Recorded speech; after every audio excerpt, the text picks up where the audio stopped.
नमस्कार, स्वागत है आपका हमारी कहानी में। ताई जी, ये लड़की थोड़ा पतली है, हमारे फंजू के साथ बिल्कुल मैच नहीं करेगी। वो लंबी बाली की फोटो देखना जरा। अरे नहीं नहीं भाभी, ये ज़्यादा पढ़ी लिखी है, हमारे फंजू भैया की तरह दोनों की खूब जमेगी। नहीं नहीं, हमें तो अपने पोते के लिए घर संभालने वाली बहू ही चाहिए, ताव देकर दादी ने कहा। दरवाजे के पीछे से आंखों में अपने दर्द को समेटे सुनैना घर वालों की बात सुन रही थी। फिर किसी ने आवाज़ लगाई, अरे सुनैना भाभी, आप भी आओ, संजू भैया के लिए लड़की पसंद करो। आखिर वो आपका इकलौता और लाडला देवर जो है। सुनैना झूठी हंसी का दिखावा करके बोली, नहीं, मुझे अभी रसोई घर में थोड़ा काम है, मैं वो निपटा कर आती हूँ। और इतना कहकर सुनैना अपने रूम की तरफ चली गई और रूम को अंदर से बंद कर तकिए में अपना मुंह दबाकर जोर जोर से रोने लगी। आखिर सुनैना अपने देवर की शादी से इतनी दुखी क्यों थी, आइए जानते हैं। इसी भाग में रोते रोते सुनैना की आंखों में वो मंजर दौड़ पड़ा था जब वो शादी करके पहली बार इस घर में आई थी, नई नवेली दुल्हन बनकर। तुम बैंड बाजा वालों से जोर से बजाते नहीं बनता, मेरी बहू आई है, मेरे संतोष की पत्नी। जोर जोर से बजाओ, खुशी से झूमते हुए निर्मला ने कहा। सुनैना एक पढ़ी लिखी बैंक में मैनेजर के पद पर काम करने वाली लड़की है, जिसकी शादी संतोष नाम के लड़के से होने वाली है। सुनैना खुले विचारों और मौज मस्ती में रहने वाली लड़की है। वो जिंदगी को खुल के जीने में यकीन रखती है, पर उसके परिवार ने उसकी शादी तय कर दी और शादी तो हर लड़की को करनी ही पड़ती है। फिर सुनैना ने भी किसी पसंद नहीं कर रखा था, इसीलिए उसने भी अपने माँ बाप की पसंद को ही अपनी पसंद मान लिया और शादी के लिए हाँ कह दिया। संतोष पेशे से एक वकील है जो अपने काम को लेकर बहुत सीरियस रहता है और वो पूरी तरह से सुनैना के विचारों से सहमति नहीं रखता और वो घर का बड़ा बेटा और सीधा सादा जीवन जीने में यकीन रखता है। उसे बस अपने काम से काम तक का मतलब, बाकी घर परिवार से उसे कोई लेना देना नहीं है। और वो तो सुनैना को देखने तक नहीं गया था, उसकी माँ मतलब कि निर्मला ने ही शादी की थी। संतोष के घर में उसके पिताजी, दादाजी, ताई जी, ताऊ जी, दादाई माँ, ताई जी का बेटा जो संतोष से भी बड़ा है, अखिल, और अखिल की पत्नी रंभा। संतोष का एक छोटा भाई संजय भी है, जिसे प्यार से सब संजू कहते हैं, और संतोष की एक बहन भी है, शिवानी। शादी होने के अगले दिन ही जब सुनैना बहू बनकर घर आई तो अपने पूरे परिवार से मिली, सबको उसका परिचय भी हुआ। नई नई शादी थी तो घर में बहुत चहल पहल थी और जब सुनैना के आगे पीछे सब डोल रहे थे, लेकिन सुनैना थोड़ी नाखुश सी लग रही थी क्योंकि संतोष उससे ज़्यादा बातचीत नहीं करता था। जितना काम होता था उतना ही बातचीत करता और अपने काम पे चला जाता था और देर घर आता था और खाना खाता, फिर सोते वक्त सुनैना के साथ हम बिस्तर होकर सुनैना से दूसरी तरफ मुंह करके सो जाता था। सुनैना देखने में बहुत सुंदर थी, पर उसके मुकाबले संतोष नहीं था, पर ये शादी पसंद की तो थी नहीं।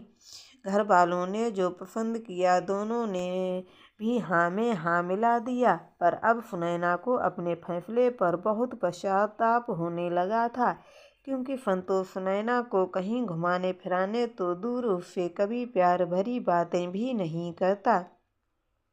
यहाँ तक कि सुनैना ने तो हनीमून पर जाने के लिए ड्रेस भी खरीद रखी थी, पर संतोष के बर्ताव को देखकर अब वो समझ गई थी कि वो ऐसा कुछ भी नहीं करने वाला था।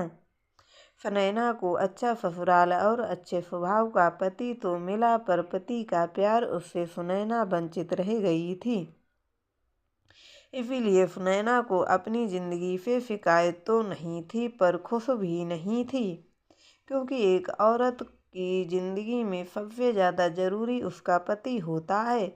औरत की सारी खुशी उसके पति से ही होती है। उसका मान सम्मान, उसकी खुशी, उसके आंसू सब उसके पति पर ही निर्भर करते हैं। और सुनैना भी ऐसे अकेलेपन को झेल रही थी अपने अंदर ही अंदर। उसे सब कुछ होते हुए भी कुछ न होने का एहसास होता था। उसके पास खुशियाँ तो थीं, पर चेहरे पर हंसी नहीं थी। वो हर बार संतोष को खुश करने की कोशिश करती थी। उसके लिए तरह तरह के स्वादिष्ट भोजन बनाती थी, तो कभी खूब श्रृंगार करके उसके रूम में आने का इंतजार करती थी, तो कभी बहाने बनाकर संतोष के करीब जाने की कोशिश करती। पर इन सब का भी संतोष पर कोई असर नहीं हो रहा था। सुनैना को हर बार नाकामयाबी ही मिल रही थी। सुनैना हिम्मत नहीं हार रही थी। वो संतोष के दिल में अपनी जगह बनाने के लिए निरंतर प्रयास कर रही थी। सुनैना बहुत ही सुलझी और स्वभाव में भी बहुत अच्छी लड़की थी। पूरा ससुराल बस उसके आगे पीछे डोलता रहता था। धन दौलत से भी सुनैना को कोई कमी नहीं थी। सुनैना ने अपने माँ पापा की पसंद के लड़के से शादी कर ली थी, क्योंकि वो आदर्शों पर चलने वाली मस्त मौला लड़की थी। वो अपनी ज़िंदगी खुलकर जीना पसंद करती थी, पर उसे संतोष के बारे में ज़्यादा कुछ भी नहीं पता था, और ना ही शादी के पहले वो संतोष से कभी मिली थी। पर वो अक्सर अपनी उन सहेलियों से सुना करती थी अपने पतियों के बारे में जो शादीशुदा थीं। तो सुनैना को भी लगता था कि शायद हर पति ऐसे ही होते होंगे, बहुत प्यार करने वाले, पत्नी का ध्यान रखने वाले, पत्नी की हर ज़रूरत और हर ख्वाहिशों को पूरा करने वाले। फिर उसने भी शादी कर ली। लेकिन जब सुनैना अपने निर्णय को लेकर बहुत दुखी थी, उसे पश्चाताप हो रहा था कि क्यों उसने शादी के पहले एक बार भी संतोष से मिलने या बात करने की कोशिश नहीं की। शायद तब वो संतोष के व्यवहार को समझ पाती। संतोष भी एक समझदार लड़का था, उसमें भी कोई ऐसी गलत आदत नहीं थी। बस जो था उसके अंदर तो वो था सुनैना के लिए प्यार, जिसके लिए सुनैना हर वक्त हर पल तरसती रही। धीरे धीरे सुनैना खुद ही अपने ससुराल के माहौल में ढलने लगी। वहीं सुबह 5 बजे से उठकर नहा धोकर पूजा पाठ करके सबके लिए नाश्ता पानी बनाना, फिर कुछ देर में खाना बनाना, और दोपहर के टाइम जो थोड़ा वक्त मिलता तो सास या अपनी दादी सास के पैर दबाना, और वहीं शाम के 5 बजे की चाय, और फिर रात का खाना। फिर सबको खिलाने के बाद खुद खाना, और काम ख़त्म करते ही घड़ी के 12 बज जाना। कभी कभी तो सुनैना को काम खत्म करते करते रात के 12 भी बज जाते थे, और फिर उसका इंतज़ार करती। वह आता और सो जाता, और अगली सुबह सुनैना को देर से आने के लिए खरी खोटी सुनाता। सुनैना ने एक बार अपने देर से आने का कारण बताया तो संतोष ने उसे डांटकर चुप करा दिया। तुम अब मुझसे ही मेरे घर वालों की चुगली करोगी, और तुम बहू हो इस घर की, तुम्हारे तो ये फर्ज है कि तुम नहीं करोगी तो कौन करेगा। और इसके साथ साथ तुम एक पत्नी भी हो, तुम्हें अपना पत्नी धर्म भी अच्छे से निभाना चाहिए, वरना पति का मन बदलते वक्त नहीं लगता। सुनैना संतोष की ये बातें सुनकर हैरान हो जाती कि क्या सारे फर्ज और धर्म एक औरत के ही होते हैं। क्या ससुराल का कोई फर्ज नहीं है कि वो नई नवेली दुल्हन को अपने पति के साथ थोड़ा वक्त बिताने का समय दें? क्या एक पति का कोई धर्म नहीं है अपनी पत्नी के लिए? और क्या बात कही संतोष ने कि अगर पत्नी अपना धर्म ना निभा पाए तो पति का मन बदलते वक्त नहीं लगता। कैसा मन? जो पत्नी अपने पति को ही नहीं अपना पा रहा है, उसके साथ रहते हुए 1 महीने से भी ज़्यादा वक्त हो रहा है। जब वो उस पत्नी को नहीं समझ पा रहा है तो क्या उनका मन बाहर किसी से लग जाएगा? क्या उसे समझ लेगा? और क्या यही होता है पति धर्म, जो अपनी पत्नी को समझने की जगह उसे धमकी देना कि वो बाहर कहीं मन लगा लेगा? सुनैना ने अपने मन को समझाया कि अगर किसी को अपना धर्म और फर्ज याद नहीं है तो कोई बात नहीं है, मुझे तो अपना धर्म और फर्ज निभाना ही होगा। फिर एक मायूस सी मुस्कान के साथ सुनैना अपने काम में लग जाती है। धीरे धीरे सुनैना और संतोष की शादी को 1 साल होने जा रहे थे। अब सुनैना की पूरी तरह से अपने ससुराल के ढंग में ढल चुकी थी। उसके साथ ही वो अपनी पत्नी धर्म को बखूबी ही निभा रही थी। भले ही वो अब 5 बजे की जगह सुबह के 4 बजे या फिर कभी कभी सोती ही नहीं थी, पर जल्दी उठकर काम खत्म करती, जिससे रात को अपने बेडरूम आकर अपना पत्नी धर्म निभा सके। सुनैना के इस त्याग और बलिदान को संतोष समझ ही नहीं पा रहा था।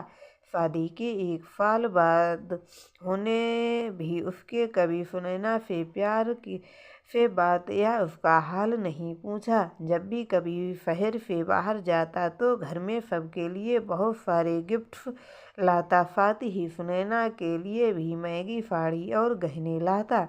पर जब भी सुनैना उसे पहनकर संतोष के सामने आती तो संतोष उसे एक नज़र भी नहीं देखता था। संतोष सुनैना की ज़रूरत तो पूरी करता था, पर उसकी खुशी को हमेशा ही नज़रअंदाज करता था। और अब सुनैना ने भी इसे ही अपनी किस्मत मानकर चुपचाप अपना लिया था। पर जब कोई उसके उदास चेहरे का कारण पूछे तो समझ ही नहीं पाती थी किसी को क्या कहें। ससुराल में भी मान सम्मान और प्यार था, और पति भी हर ज़रूरत का ख्याल रखता था, भले ही वो सोना चांदी हो या फिर रात की। तो किसी से सुनैना शिकायत भी करे तो क्या करे। कई बार सुनैना ने अपनी माँ से इस बारे में बात करनी चाही तो माँ ने भी लड़की का घर बसा रहे, इसीलिए उसे यही हिदायत दी कि शुरू में सबके साथ ऐसा ही होता है, फिर धीरे धीरे सब पति लाइन पर आ जाते हैं। तुम भी संतोष को थोड़ा वक्त दो, मुझे यकीन है कि जब तुम 2 से 3 हो जाओगे तब सब अपने आप ही ठीक हो जाएगा, और तुम खुद हंसते हुए घर आकर मुझे ये खबर दोगी। सुनैना अभी 2 लोगों का ही रिश्ता नहीं निभा पा रही है, और फिर बच्चा। सुनैना बड़ी मुश्किल से घर के कामों से वक्त चुरा चुरा कर संतोष की ज़रूरत पूरी करती। उसे अपने लिए वक्त ही नहीं मिलता था। फिर ऐसे में बच्चे के लिए वक्त सुनैना कहाँ से लाती? और अगर इस बच्चे के आने के बाद भी संतोष के दिल में सुनैना के लिए प्रेम नहीं जागता तो तब क्या होता सुनैना का? सुनैना सोच ही रही थी कि जैसे जैसे वक्त बीतेगा सब ठीक हो जाएगा, पर सुनैना के साथ उल्टा ही हो रहा था। वक्त जैसे जैसे बीत रहा था उसकी उलझनें और भी ज़्यादा बढ़ रही थीं। सुनैना अपनी माँ से मिली हिदायत से और ज़्यादा परेशान रहने लगी थी, अंदर ही अंदर घुटने लगी थी। उसने सोचा कि क्या एक बच्चा मेरे और संतोष के बीच प्यार पैदा कर सकता है, या फिर कहीं हमारे बीच और दूरी बढ़ जाए, क्योंकि बच्चे आने से संतोष के ऊपर जिम्मेदारी बढ़ जाएगी, फिर वो और काम में व्यस्त हो जाएंगे, फिर मेरे लिए कहाँ वक्त होगा उनके पास। क्या इस बारे में संतोष से बात करके देखूं, पर कहीं वो इस बात से नाराज़ ना हो जाएं। और उल्टा मुझे ही 4 बात सुना दे। नहीं नहीं, जो जैसा चल रहा है वैसा ही ठीक है। कहीं ऐसा ना हो कि प्यार पाने की चाहत में उनसे और दूरी ना बढ़ जाए। फिर सुनैना अपनी पुरानी दिनचर्या में लौट आई, पर अभी भी उसका मन संतोष के एक पल के प्यार के लिए बहुत तरस रहा था। उसे लगता था कि कब संतोष उसे सीने से लगाकर उसे अपनी बाहों में भर ले और उससे कहे कि सुनैना से बहुत प्यार करता है। अब घर में भी सब सुनैना से बच्चे की बात छेड़ने लगे। सुनैना को लगा कि शायद मेरी माँ सही कह रही थी कि एक बच्चे के आ जाने से शायद संतोष के व्यवहार में कोई परिवर्तन आ जाए। अपनी पत्नी ना सही अपने बच्चे की माँ के रूप में ही सही मुझसे प्यार करने लगे। और अब सुनैना की उम्मीद की फिर एक किरण दिखने लगी। सारा दिन संतोष घर से बाहर रहता, पर सुनैना तो घर पर रहती। पूरे दिन कोई ना कोई वे बच्चा पैदा करने की हिदायत देता ही रहता। सबकी बातों को सुन सुनकर अब सुनैना भी बच्चा पैदा करने के लिए तैयार थी। पर उसे ये समझ नहीं आ रहा था कि कोई भी इस बारे में संतोष से क्यों नहीं कहता। मैं भी तो बच्चा तभी पैदा करूंगी जब संतोष इस बात के लिए हामी भरेंगे। अब हर कोई बस सुनैना की तरफ आस लगाकर देखता कि कब वो माँ बनने की खबर सुना दे। सुनैना ने सबके बोलने का इंतजार किया और शायद कोई संतोष से इस बारे में बात करे, पर किसी की भी हिम्मत नहीं होती कि संतोष से इस बारे में बात करने की। फिर एक दिन सुनैना ने हिम्मत की और संतोष से कहा कि वो माँ बनना चाहती है। संतोष ने सुनैना की बात को सुनी और उसे कोई जवाब नहीं दिया। सुनैना ने फिर कहा कि आपको तो कोई प्रॉब्लम नहीं है ना। संतोष ने घूरकर सुनैना की तरफ देखा और सुनैना अपनी निगाहें नीचे कर लीं और चुपचाप वहाँ से चली गई। रसोई घर में जाकर सुनैना अपने दुख को संभाल ना पाई और सबकी नज़र से छिपकर टेसुओं को बहाने लगी। संतोष की माँ संतोष की बेरुखी से अच्छे से समझती थी, इसीलिए वो सुनैना के पास गई और उससे इस उदासी का कारण पूछा। सुनैना भी अब अपने दर्द को अंदर नहीं संभाल पा रही थी और माँ की ममता पाकर उसने भी संतोष की बात बताई कि वो माँ बनना चाहती है, पर संतोष शायद नहीं। उन्होंने सुनैना को भी यही समझाया कि संतोष बचपन से ही ऐसा है, बिल्कुल अपने दादाजी जैसा अकड़ू और शांत। पर वो दिल का बहुत ही साफ है। वो अपनी भावनाएं किसी से कहता ही नहीं है, पर वो उनकी कदर करता है। तू रुक जा, कल सुबह मैं उससे बात करती हूँ, तू परेशान मत हो। तब जाकर सुनैना को थोड़ी राहत मिली और उसके अंदर फिर एक हिम्मत सी आ गई थी। अगली सुबह संतोष की माँ ने संतोष से इस बारे में बात कही तो उसने माँ से कहा कि जैसी आप लोगों की मर्जी। उसी रात संतोष घर जल्दी आ गया था। सुनैना को भी कमरे में जल्दी ही आने को कहा। सुनैना को लगा कि शायद अब उसका इंतज़ार ख़त्म हुआ और संतोष ने अपनी शादी की पहली बार सुनैना को कमरे में जल्दी आने को कहा। सुनैना के ससुराल वाले सुनैना की अब टांग खींच रहे थे कि जाओ जाओ बहू रानी, आपके पतिदेव बुला रहे हैं। सुनैना भी सबकी बातों से शर्मा रही थी। सुनैना के ससुराल में सभी संतोष का नेचर जानते थे, इसीलिए वे बहुत खुश थे कि जब भी सुनैना और संतोष एक दूसरे से खुश होते थे। सुनैना अपने कमरे में जाने से पहले अपनी ननद के कमरे में चली गई और वहाँ लगे शीशे में अपना चेहरा देखा और अपना हुलिया थोड़ा ठीक किया और खुद को देखकर मुस्कुरा दी। पर सुनैना को ऐसा करते उसकी नंद शिवानी ने देख लिया और वो भी अपनी भाभी की टांग खींचने लगी थी। सुनैना अपनी ननद की बात सुनकर वहाँ से तुरंत ही अपने कमरे के लिए चली गई थी। सुनैना जैसे ही कमरे के अंदर गई तो कमरे में बहुत ही ज़्यादा खामोशी थी। संतोष भी बहुत ज़्यादा सीरियस नज़र आ रहा था। सुनैना का अब चुलबुलापन संतोष को देखते ही खत्म हो गया और वो सिर नीचे करके संतोष से दूर जाकर बैठ गई। संतोष ने बड़ी गंभीरता से सुनैना की तरफ देखा। सुनैना अब थोड़ी डर सी गई थी। उसे तो ये भी नहीं पता होता था कि संतोष कब उससे किस बात पर नाराज हो जाए। संतोष ने कहा कि ये बच्चा पैदा करने की चुगली तुमने मेरे पूरे घर में लगाई है ना। सुनैना चुप हो गई।